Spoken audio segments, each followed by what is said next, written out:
పిల్లలు పుట్టకుండా family planning చేయించుకున్న వాళ్ళకి మళ్ళీ పిల్లలు కావాలంటే ఏం చేయాలి?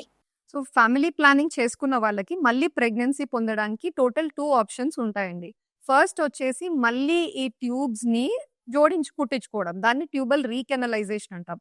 ఇది ఎప్పటినుంచో జరుగుతున్న ట్రీట్మెంట్. దీంట్లో సక్సెస్ రేట్స్ చాలా తక్కువుంటాయండి. అండ్ సర్జరీ చేసిన తర్వాత కూడా చాలామంది ఫెయిల్యూర్ అంటే మళ్ళీ ట్యూబ్ టెస్ట్ చేసుకోవడం, బ్లాక్స్ కనపడుతూ ఉంటాయి.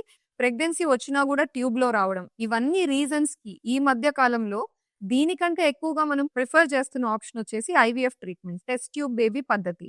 సో, ఈ టెస్ట్ ట్యూబ్ బేబీ పద్ధతిలో మనకు ట్యూబ్స్‌తో అవసరం లేదు.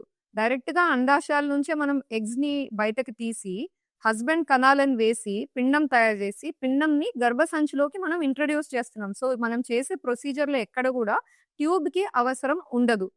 ఎవరు అందరికీ ఐవీఎఫ్ఏ చేయాలా? అంటే నేను చెప్పే ట్యూబల్ రీకెనలైజేషన్ వెళ్ళకూడదా అంటే కొన్ని పర్టిక్యులర్ ఇండికేషన్స్ అండి. మీకు ఫ్యామిలీ ప్లానింగ్ అయ్యి 4 ఇయర్స్ కంటే ఎక్కువ దాటిపోయింది.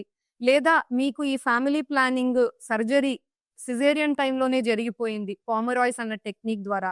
ఇలా ఏమన్నా జరిగి ఉంటే మాత్రము రీకెనలైజేషన్ ఆపరేషన్‌కి వెళ్ళడం బదులు మీరు ఐవీఎఫ్ లాంటి ఆప్షన్ మీరు చూజ్ చేసుకున్నట్టయితే మీ సక్సెస్ రేట్స్ ఆల్‌మోస్ట్ 60% టచ్ అయ్యే అవకాశాలుంటాయి.